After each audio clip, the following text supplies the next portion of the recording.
Hello and welcome my dear student. तो अब हम पढ़ने जा रहे हैं लेक्चर 14, है ना। लेक्चर 13 हम लोग देख चुके थे कि ultimate bearing capacity Terzaghi equation से हम लोग कैसे निकालते हैं, है ना। Net ultimate bearing capacity of soil Terzaghi equation से कैसे निकालते हैं, ठीक है। तो आज हम लोग कैलकुलेशन करेंगे कि क्या पढ़े थे हम प्रीवियस क्लास में। यही पढ़े थे कि जो आपका स्ट्रक्चर है वो सिर्फ सॉइल के प्रॉपर्टी पे डिपेंड नहीं करेगा, यानी ultimate bearing capacity of soil है जो सिर्फ सॉइल के प्रॉपर्टी पे डिपेंड नहीं करेगा, वो डिपेंड कर सकता है आपका shape and size of structure पे, ठीक है। तो हम लोग 13 लेक्चर में इतना तक देख चुके थे। आज हम लोग लेक्चर 14 शुरू करने जा रहे हैं, है ना। तो आइए लेक्चर 14 में देखिए। लेक्चर 13 में हम इससे पहले देखे थे, देखिए इसमें आते हैं। हाँ, इसमें क्या था कि bearing capacity of soil not only property of क्या, not only property of soil but it also the property of foundation, ठीक है। ये किसका प्रॉपर्टी है, फाउंडेशन का भी प्रॉपर्टी है आपका बेरिंग कैपेसिटी ऑफ सॉइल, ठीक। हाँ, तो देखिए कभी कभी काम नहीं करता। हाँ, तो हम लोग आते हैं।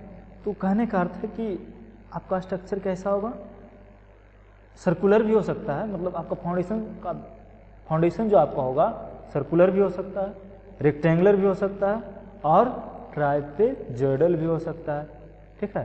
तो उस पर भी डिपेंड करेगा आपका क्या, ultimate bearing capacity of soil, ठीक। हाँ, तो आइए टरज़ियागी, देखो क्या लिखा हुआ है कि टरज़ियागी, हो कैसे होगा,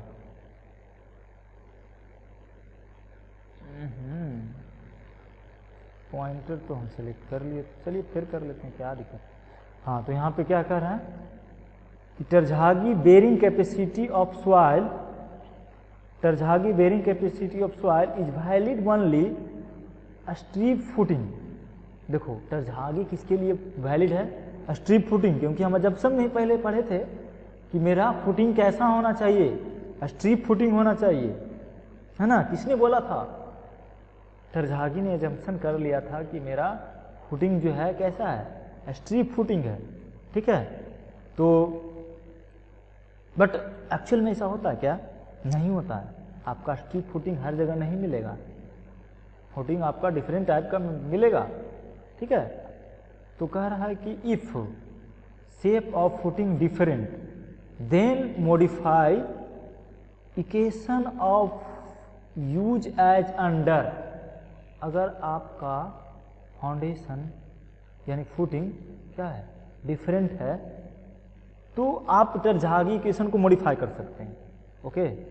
हाँ, तो आप Terzaghi bearing capacity of soil जो दिया था, net bearing capacity of the soil दिया था, आप उसको क्या कर सकते हैं, मॉडिफाई कर सकते हैं। तो ये क्या है, टरज़ियागी नेट अल्टीमेट बेरिंग कैपेसिटी क्या दिया था, QNU, क्या दिए थे टरज़ियागी साहब ने, CNC, ठीक है, NQ,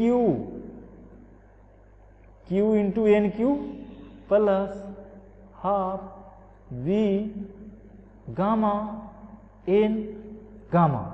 ये तो क्या था, QU था ना।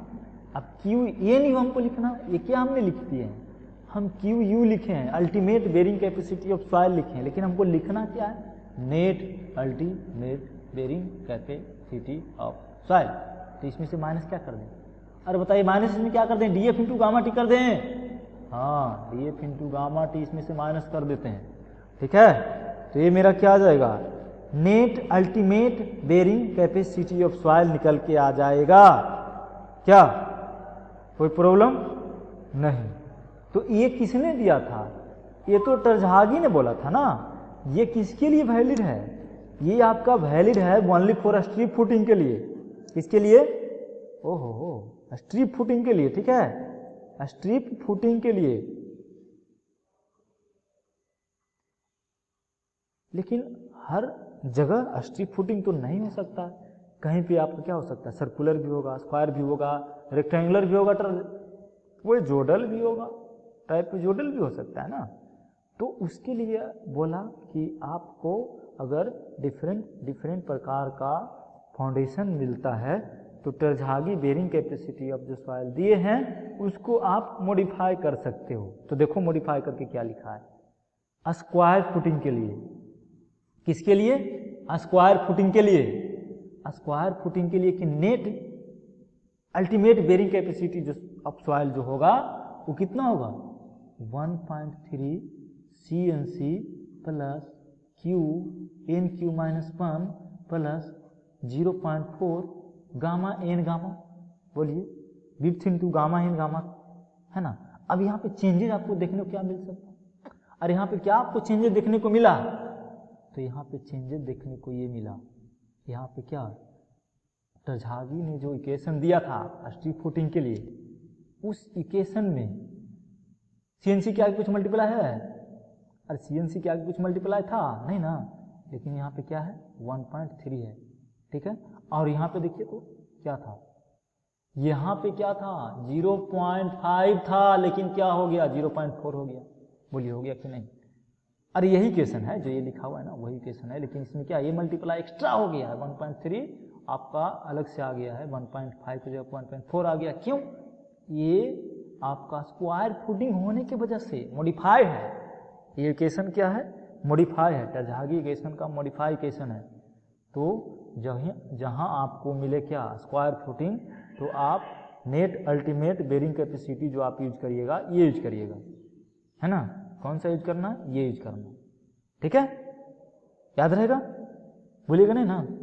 हाँ, तो एक एग्जाम्पल हम देखेंगे, उससे पहले कि हम लोग देखते हैं कि फॉर सर्कुलर फुटिंग के लिए क्या होगा, net ultimate bearing capacity of soil, है ना। सर्कुलर के लिए क्या होगा, फिर आपको रेक्टेंगुलर फुटिंग के लिए क्या होगा, तो इसके लिए हम लोग देखते हैं सर्कुलर के लिए क्या होगा, ठीक है ना।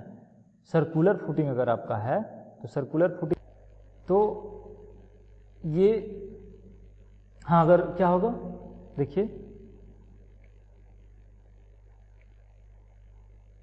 अगर आपका क्या होगा, एग्जाम्पल हम लोग देखते हैं, थोड़ा सा देख लेते हैं कि सर्कुलर अगर ये स्क्वायर फुटिंग है तो ये होगा, है ना। अगर स्क्वायर फुटिंग है तो net ultimate bearing capacity of soil जो होगा मॉडिफिकेशन ये हो जाएगा CNC Q NQ CNC plus Q into NQ minus 1 plus 0.4 V gamma N gamma. V क्या है, ब्रेड्थ ऑफ फाउंडेशन है, गामा क्या है, गामा T यहाँ पे लिख सकते हो, गामा T क्या है, ब्रेड्थ, ये यूनिट वेट ऑफ सॉइल है, जो वहाँ पे सॉइल है फाउंडेशन के ऊपर उसका यूनिट वेट सॉइल का है। एन गामा क्या है, और NQ NC ये तो जानते हैं अल्टीमेट बेरिंग कैपेसिटी फैक्टर है ना। तो ये तो था स्क्वायर के लिए। अब हम लोग आते हैं ये सर्कुलर के लिए क्या होगा, तो सर्कुलर के लिए क्या होगा 1.3 CNC plus Q NQ minus 1 into 0.3 gamma into width N gamma, ठीक है।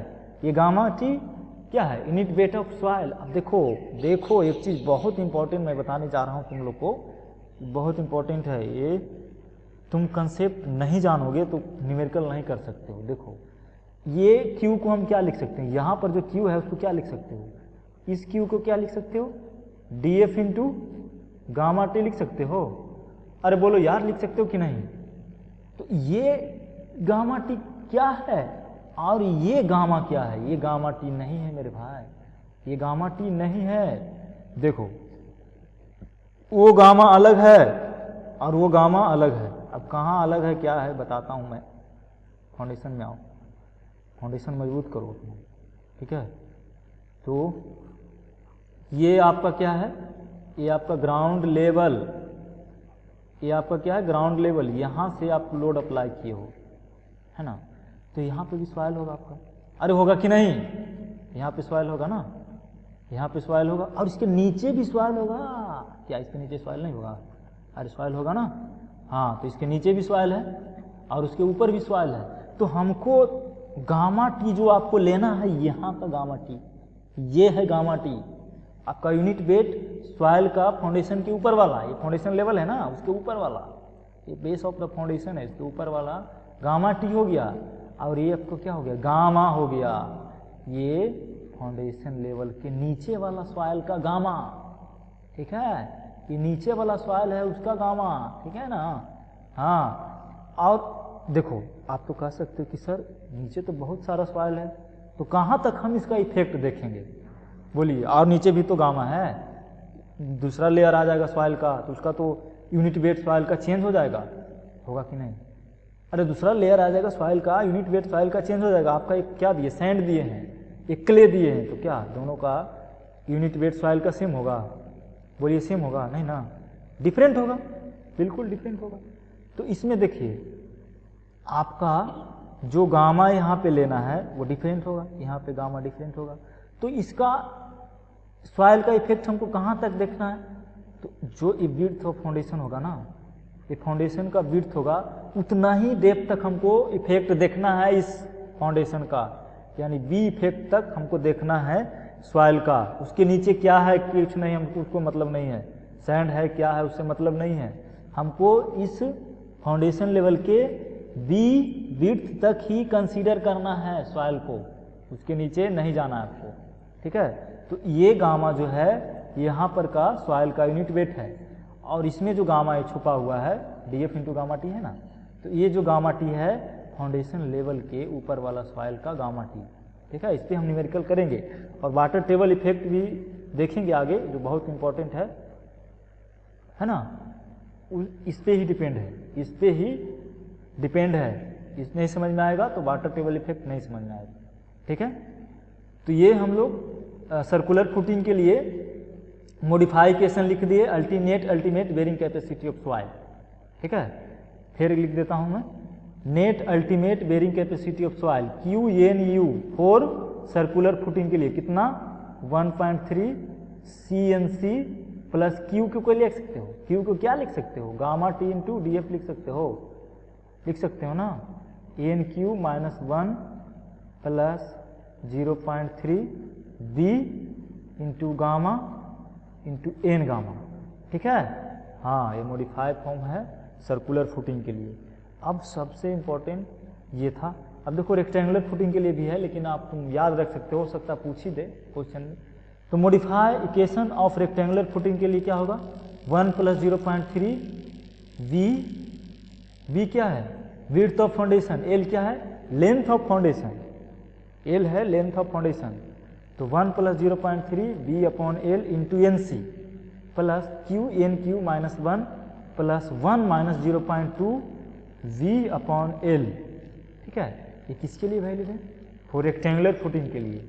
और Q इजकल टू भी यहाँ पे क्या है, depth of foundation into gamma T, gamma T कहाँ के, ऊपर वाला सॉइल का फाउंडेशन, ठीक है। हाँ, तो इतना याद रखिए इसको। अब हम लोग आते हैं न्यूमेरिकल पे, इतना याद रहेगा। अब न्यूमेरिकल पे आते हैं, न्यूमेरिकल बनाइए, क्या बोल रहा है, find the ultimate bearing capacity of soil and net ultimate bearing capacity of soil if, देखो कैलकुलेशन तुमको करना है, क्या करना है, कैलकुलेशन तुमको करना है। मैं यहाँ पे सिर्फ तरीका बता दूंगा कि कैसे आपको इसको बनाना है ना। तो मैं यहाँ पे आपको तरीका बता देता हूँ कि कैसे इसको आपको टैकल करना है इस क्वेश्चन को। क्या इसमें कह रहा है, कैलकुलेशन, मेरे पास कैलसी नहीं है तो कैलकुलेशन आप खुद कर लीजिएगा, ठीक है। तरीका क्या है, देखो क्या गिवन है आपको, गिवन है, सॉल्यूशन में आओ, सॉल्यूशन में आओ, गिवन है उसको पहले आप मून के लिख लो, ठीक है। क्वेश्चन सोल्व करने का सबसे फंडा यही है कि जो पहले आपको गिवन है उसको लिख लो, क्या पता कि आपका जो फार्मूला है उसी पे सेट हो जाए, है ना, जो आपका फार्मूला है उसी पे सेट हो जाए।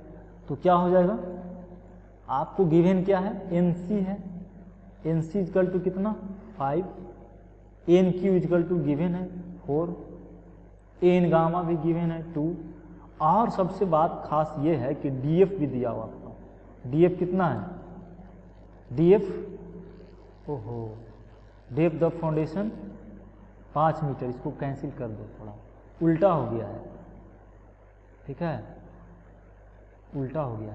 विड्थ ऑफ फाउंडेशन 5 ले लो, ये क्या है 5 है, विड्थ ऑफ फाउंडेशन 5 है और डेप्थ ऑफ फाउंडेशन 2 मीटर है। अगर तुम देखो ये भी सही है क्वेश्चन, लेकिन तुम डीप फाउंडेशन नहीं पढ़े हो तो ये डीप में चला जाएगा।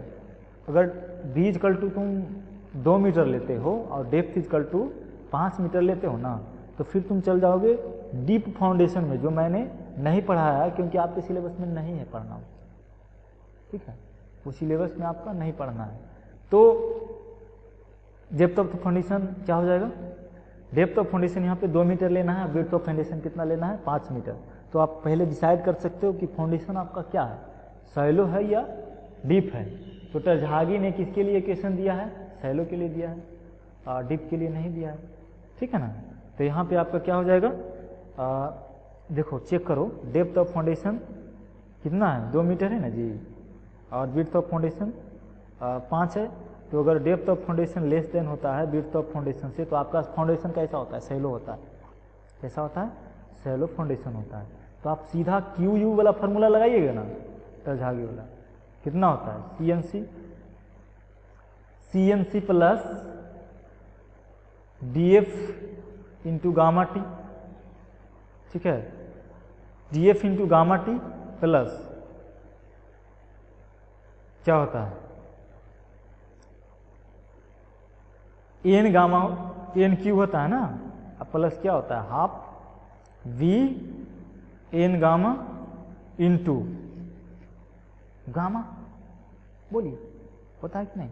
अब इसमें से अब क्या है, गामा टी नहीं दिया हुआ है, तो गामा टी आपको एज्यूम कर लेना है, gamma T equal to taken 24 kilo newton per metre cube, ठीक है ना। गामा टी कितना है 24 kilo newton per metre cube. जो सॉइल, ये भी सॉइल है, यानी कि आपको जो फाउंडेशन है ना, ये आपका फाउंडेशन है, उसके नीचे का जो सॉइल है सेम सॉइल ऊपर भी है, यहाँ का सॉइल दोनों सेम है। यहाँ पे गामा टी है, इसका यूनिट वेट गामा टी है, तो यहाँ पर भी गामा टी है, ठीक है। तो इसलिए यहाँ पे गामा टी हम गामा टी लिखे हैं। तो क्यू यू आप निकाल लोगे, अरे क्यू निकल जाएगा कि नहीं, सी का वैल्यू रख दो, ओहो सी भी नहीं दिया हुआ है ना, तो कोहेजन सी ले लो 2 न्यूटन, सी ले लो, सी इक्वल टू ले लो 3 ले लो 3 न्यूटन पर मीटर क्यूब होता है इसका, तो ले लो 3। एन सी का वैल्यू दिया हुआ है, कितना है एन सी का वैल्यू इसमें दिया हुआ है ना 5 दिया हुआ, ठीक है, प्लस डी एफ का वैल्यू कितना है, डी एफ का वैल्यू आपका है, और यहाँ से डी एफ का वैल्यू आपका दिया हुआ है कितना, डी एफ दिया हुआ है 2 मीटर, 2 ले लो, डी एफ का 2 मीटर। गामा टी कितना दिया हुआ है 24, एन क्यू कितना दिया हुआ है, एन क्यू आपका दिया हुआ है 4 प्लस 0.5 इंटू विड्थ कितना दिया हुआ है, विड्थ आपका कितना दिया हुआ है जी, विड्थ ऑफ फाउंडेशन दिया है ना 5 मीटर, ओ 5 मीटर, एन गामा भी दिया हुआ है 2, गामा टी दिया हुआ है 24। आप कैलकुलेशन कर लीजिएगा, बोलिए निकल जाएगा कि नहीं। तो आप कैलकुलेशन कर लीजिएगा। और क्यू एन यू निकालने के लिए क्या करना पड़ेगा, बोलिए क्यू एन यू निकालने के लिए क्या करना पड़ेगा, क्यू एन यू निकालने के लिए क्या होता है, अरे net ultimate bearing capacity of soil, Terzaghi ने क्या दिया था equation, Q U minus gamma T into D F दिया था कि नहीं, अरे बोलिए दिया था ना, तो इसमें से इसको घटा लेना है, यानी जो ही आपको आएगा gamma T into D F, यानी गामा टी का वैल्यू कितना 24, डी एफ का वैल्यू कितना 2, तो निकल के आ जाएगा क्यू एन यू। हमको इसका आंसर कमेंट में चाहिए, ठीक है, कमेंट में भी चाहिए, असाइनमेंट के रूप में भी चाहिए। तो इसको कमेंट करो, अपना रोल नंबर नाम भी लिख देना कि कौन कमेंट किया है। ऐसे नाम हमको सबको जानते हैं, कौन है क्या नहीं हम सबको जानते हैं, लेकिन फिर भी कमेंट करो, ठीक है, और रोल नंबर लिखो, नाम लिखो, इसको प्राइज मिलेगा, ठीक है। तो हम लेक्चर यहीं पे फिनिश करते हैं। नेक्स्ट लेक्चर में हम देखेंगे क्या, नेक्स्ट लेक्चर में हम देखेंगे effect of water table on bearing capacity of soil, बहुत इंपॉर्टेंट टॉपिक है आपका, ठीक है। Effect of water table on bearing capacity of soil बहुत इंपॉर्टेंट है, वो हम लोग नेक्स्ट लेक्चर में देखेंगे। फिर आपको टेस्ट पे आ जाएंगे, यानी कि आपका 3 टॉपिक बचा हुआ है, 3 लेक्चर और इसमें हम लेंगे। इफेक्ट ऑफ वाटर टेबल बहुत लंबा हो जाएगा, हो सकता है 2 लेक्चर में जाए। तो इफेक्ट ऑफ वाटर टेबल एक हो गया, दूसरा प्लेट लोड टेस्ट होगा, और तीसरा एसपीटी टेस्ट हो गया, है ना। प्लेट लोड टेस्ट और एसपीटी टेस्ट हो गया, स्टैंडर्ड पेनिट्रेशन टेस्ट उसको हम लोग बोलते हैं, एसपीटी टेस्ट। तो स्टैंडर्ड पेनिट्रेशन टेस्ट देखेंगे और प्लेट लोड टेस्ट देखेंगे। 2 प्रकार का टेस्ट आपका है इसमें। टेस्ट बहुत पढ़ना है सवाल में यार, दिल थाम के देखते रहो वीडियो, ठीक है। तो नेक्स्ट लेक्चर में मिलते हैं, तब तक के लिए थैंक यू, है ना, ठीक।